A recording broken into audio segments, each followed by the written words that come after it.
A very good morning to all the students. Students, welcome back in our chapter 13, Winds, Storms and Cyclones.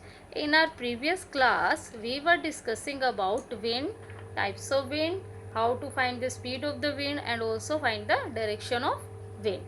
Today, we are going to take our next topic and this topic is storm. Storm means आंधी या तूफान. A violent disturbance in the atmosphere is called storm.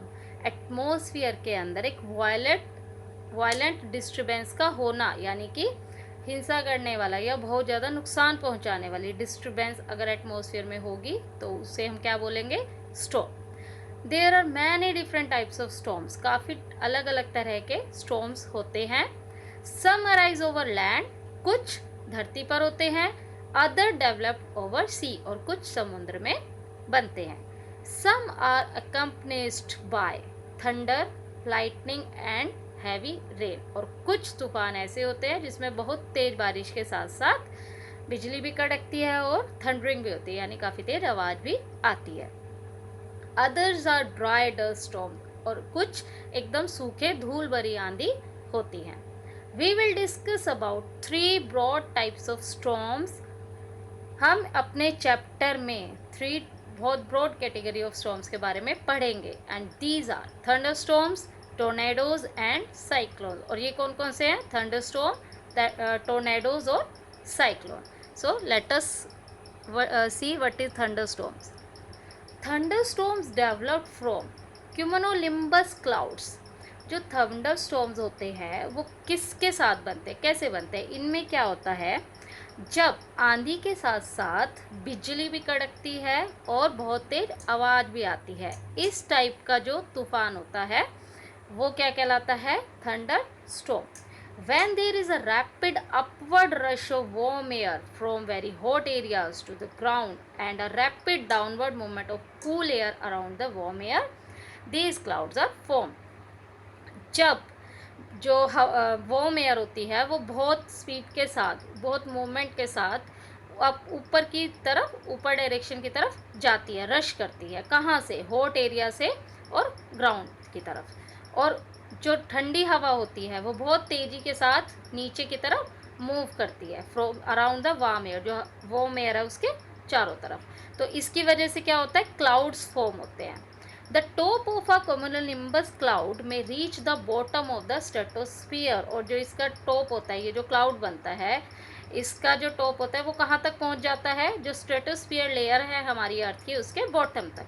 Inside the clouds, clouds के अंदर क्या होता है? The warm and moist air rapidly rises up. जो हमारी वॉर्म और मॉइस्ट एयर है वो दोनों की दोनों काफ़ी तेज़ी के साथ राइज करना स्टार्ट कर देती है. In doing so, the water vapors in it rapidly condenses to form tiny droplets of water. और इस फिनोमिना के साथ साथ क्या होता है, जो वाटर वेपर्स प्रेजेंट होते हैं वो क्या होते हैं? काफ़ी जल्दी ठंडे होने स्टार्ट हो जाते हैं और छोटी छोटी ड्रॉपलेट्स के रूप में बन जाते हैं.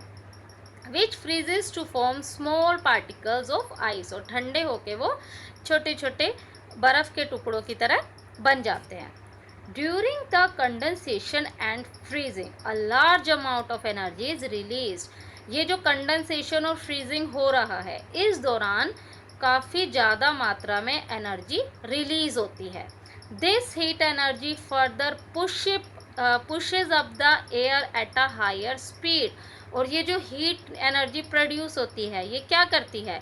ये एयर को काफ़ी हायर स्पीड पे पुश करती है, जिसकी वजह से the water and ice particles rub against each other in rapidly rising air. और जो ये हवा काफ़ी स्पीड से जा रही है, इसकी वजह से क्या होता है? जो वाटर और आइस पार्टिकल्स है वो एक दूसरे को रब करना, रबिंग उनके अंदर स्टार्ट हो जाती है. This building up a negative electric charge in the cloud. और इस रबिंग की वजह से क्लाउड्स के अंदर नेगेटिव इलेक्ट्रिक चार्ज बिल्ड होना स्टार्ट हो जाता है. This electric charge is then released by the clouds by the stroke of light. और जब ये चार्ज बन जाता है तो ये एकदम से रिलीज़ होता है. रिलीज़ होने के साथ साथ ये क्या करता है? एक स्ट्रोक ऑफ लाइट, जैसे कि हमें जब बिजली कड़कती है तो दिखाई देता है, एक लाइट की जैसे लाइन सी होती है, इस टाइप से दिखाई देता है. The lightning heats the surrounding air to the temperature of 30,000 degree Celsius. ये जो लाइटनिंग होती है, ये जो सराउंडिंग एयर है उसको 30,000 डिग्री सेल्सियस टेम्परेचर तक हीट कर देती है। The heat released by lightning makes the air expand very very fast, even faster than the sound. और जो ये हीट रिलीज हुई है लाइटनिंग की वजह से, ये क्या करती है, एयर को एक्सपैंड करना स्टार्ट कर देती है बहुत जल्दी, वेरी वेरी फास्ट एक्सपैंड होगा। और उसकी वजह से जो मतलब कितनी स्पीड से, इवन जो साउंड की स्पीड होती है उससे भी बहुत ज़्यादा तेज़ी के साथ एयर एक्सपैंड करना स्टार्ट कर देती है। This in turn produces a crash of thunder similarly to the sound produces by supersonic aeroplane. इसी की वजह से वो जो एकदम से आवाज़ सुनाई देती है हमें, बहुत तेज़ थंडरिंग बोलते हैं जिसे हम, वो हमें सुनाई देती है। किसकी तरह होता है वो साउंड? सुपरसोनिक एरोप्लेन्स की तरह होती है। The thunderstorms are accompanied by heavy rains and high-speed wind, which can damage weak buildings, uproot trees, submerge crops, and can cause flash floods. जो thunderstorms होते हैं, जो heavy rains में बदल जाते हैं, और उसके साथ साथ हाई स्पीड विंड भी चलती है, बहुत मतलब बहुत तेज़ हवा भी चलती है और साथ साथ बहुत तेज़ बारिश भी होती है। उसकी वजह से क्या होता है, जो वीक बिल्डिंग्स होती हैं, कमज़ोर बिल्डिंग्स होती हैं, उनको डैमेज भी कर सकते हैं ये, ट्रीज़ को जड़ से उखाड़ सकते हैं, क्रॉप्स को बिल्कुल पानी में डुबो सकते हैं, इवन जैसे बाढ़ आ जाती है उस तरीके से भी कर सकते हैं। Sometimes ice crystals falling through a thunderstorm are caught and tossed back up by an updraft of warm air. कई बार हम क्या देखते हैं कि जो बारिश है, बारिश के साथ जो बर्फ़ की छोटे छोटे क्रिस्टल, बर्फ़ के छोटे टुकड़े भी पानी के साथ आते हैं। क्या बोलते हैं उन्हें हम? हेल्स बोलते हैं, हेल स्टोन्स बोलते हैं। ये होते हैं जिन्हें हम ओले बोलते हैं। In the process, water droplets freezes up onto the crystals and make them bigger. इस प्रोसेस में जो वाटर ड्रॉपलेट्स है वो फ्रीज हो जाती हैं और क्या होती है, बिगर जो क्रिस्टल्स है उसके साथ मिक्स होके बड़ी और बहुत ज़्यादा बड़ी हो जाती हैं। द क्रिस्टल्स में bounce up and down several times and get so big and heavy and fall to the ground. और वो काफ़ी बड़े हो जाते हैं, हैवी हो जाते हैं, जिसकी वजह से वो ग्राउंड पर गिर जाते हैं। ये जो प्रेसिपिटेशन है इसको हेल बोलते हैं और क्रिस्टल्स को हेल स्टोन बोलते हैं, जैसा कि अभी हमने बताया था ओले। The next one is tornadoes.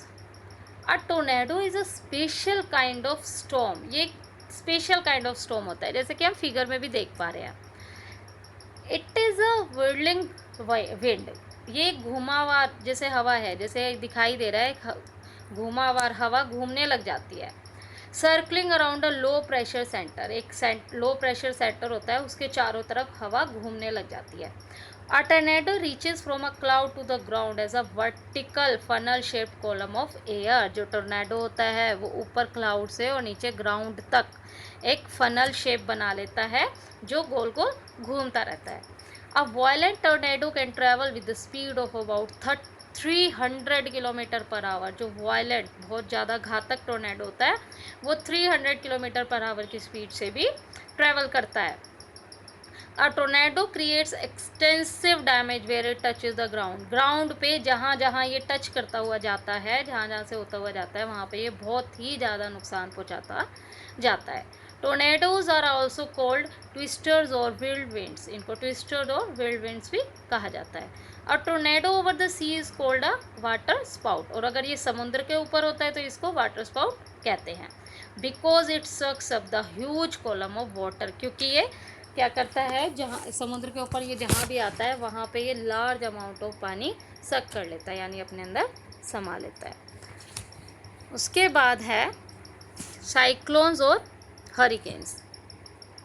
Hurricanes are the greatest storms on the earth. Earth के ऊपर जो सबसे ज़्यादा बड़े स्टॉर्म्स होते हैं वो कौन से होते हैं? हरिकेन्स होते हैं। The word hurricane is use in USA and West Indies to describe these storms. और इस टाइप के स्टॉर्म्स को यूएसए और वेस्ट इंडीज़ में हरिकेन कहा जाता है। In China these storms are called typhoons. China के अंदर इस टाइप के जो स्टॉर्म्स होते हैं उनको टाइफोन्स कहते हैं। And in the Indian Ocean they are called cyclone. और इंडियन ओशन में हम इन्हें साइक्लोन्स का नाम दिया है। They form in early fall over the warm tropical waters of Atlantic just north of the equator. At that time ocean surface temperature is highest. Early ये कहाँ पर फॉल हुए थे? अटलांटिक जस्ट जो नॉर्थ ऑफ इक्वेटर है उसके उधर पानी में। उस टाइम पर क्या हुआ था, जो ओशन सरफेस का टेम्परेचर था वो क्या था, हाईएस्ट था, बहुत ज़्यादा था।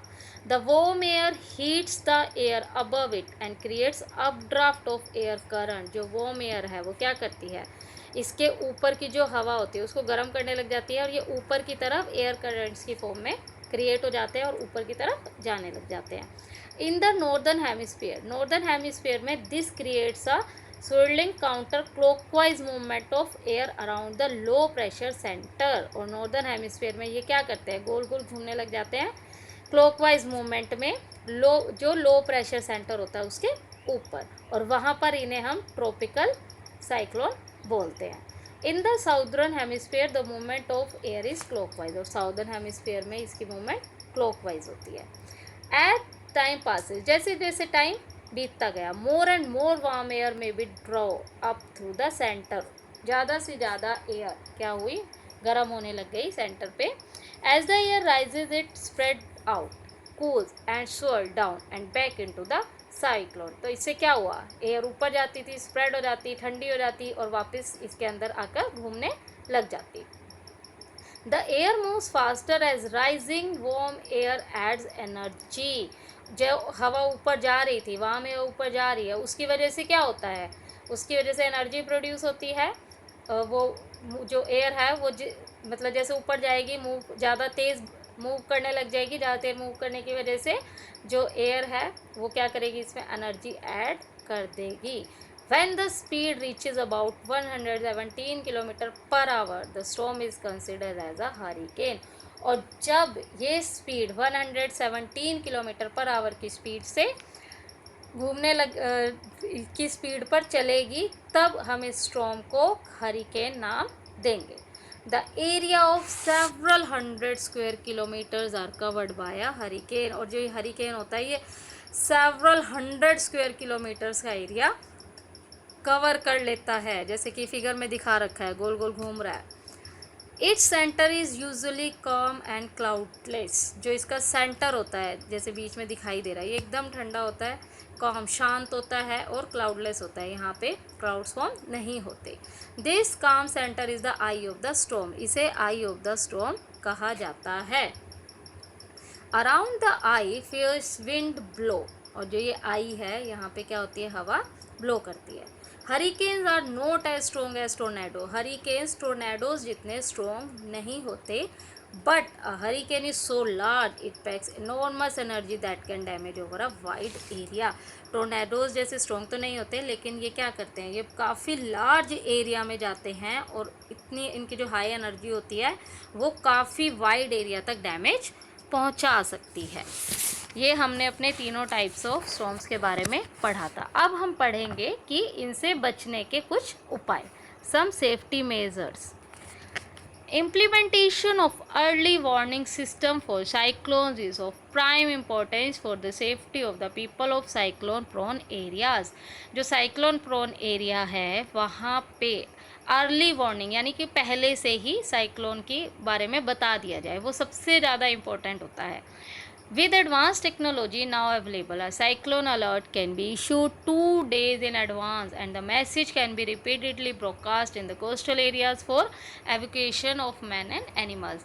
जो हमारी आजकल एडवांस टेक्नोलॉजी आई हैं उनसे हम क्या करते हैं, इवन 2 दिन पहले से ही हम पता लगा सकते हैं, 2 दिन पहले ही कि साइक्लोन आने वाला है। तो क्या होता है, साइक्लोन अलर्ट हो जाएंगे और वो साइक्लोन अलर्ट इशू कर दिया जाएगा और बारी बारी उसे ब्रॉडकास्ट किया जाएगा कोस्टल एरियाज़ में, ताकि वहाँ से जो मैन और एनिमल्स हैं उनको हटाया जाए, किसी सुरक्षित जगह पर पहुँचा दिया जाए। उसके बाद है food and medical facility should be kept ready and the relief distribution system should be streamlined in cyclone affected areas। खाना और जो मेडिकल फैसिलिटीज़ हैं उनको पहले से ही रेडी करना चाहिए, ताकि जो साइक्लोन अफेक्टेड एरिया होंगे उधर तक उनको जो राहत का सामग्री है, राहत का सामान है, वो पहुंचा दिया जाए। Cyclone shelter should be constructed in cyclone prone area, cyclone prone area में साइक्लोन शेल्टर्स भी बनाने चाहिए. To ensure safety against natural hazard, adequate attention need to be given in planning, development and expansion of habitations. पहले से ही जब हम plan कर रहे हैं, डेवलप कर रहे हैं, उनमें ही हमें पहले से ही नेचुरल हैज़र्ड से बचने के लिए सेफ्टी मेजर्स के बारे में सोचना चाहिए. Next topic is blowing up of roofs. The Swiss scientist Daniel Bernoulli discovered that the pressure in a moving stream of air is less than the pressure on the surrounding air. एक scientist है, इन्होंने क्या discover किया, जो moving stream air है उसका जो pressure होता है वो सराउंडिंग एयर के प्रेशर से कम होता है. When the air above a place becomes hot and light, जब किसी एरिया की, किसी जगह की एयर है जो हॉट और लाइट हो जाती है, इट एक्सर्ट्स लेस प्रेशर, वो लेस प्रेशर एक्सर्ट करती है. या फिर हम ये भी कह सकते हैं the faster the air move the less pressure is exert. जितना ज़्यादा हवा तेज मूव करेगी उतना ही प्रेशर वो कम एक्सर्ट करेगी. When the winds blows, जब विंड ब्लो करेगी, the pressure in this stream is less than the pressure in the surrounding. अभी जैसे कि हमने पढ़ा, जैसे हवा बहेगी तो उसमें जो प्रेशर होगा वो सराउंडिंग के प्रेशर से कम होगा. So the air pressure under the roof is greater than the air pressure above it. तो जो रूफ है हमारी घरों की, जो छतें जैसे शेड डाल देते हैं हम, उसके ऊपर का जो प्रेशर है वो क्या कंपैरेटिव कम होगा किसके, जो एयर प्रेशर है उसके नीचे है. मतलब रूफ के नीचे का जो प्रेशर है वो ज़्यादा होगा as compare to air pressure above it. In this way, इसमें क्या होता है, जो रूफ है वो push up in the moving air के डायरेक्शन में वो पुश किए जाते हैं, और जो रूफ्स है वो blown up during a storm. और जो ये छतें होती हैं, जो ये शेड होते हैं या कच्ची जो छतें होती हैं, वो क्या करती हैं, स्ट्रॉम के दौरान उड़ जाती हैं. Students, now our chapter 13 has been completed. You have to revise the complete chapter and also learn it. Thank you.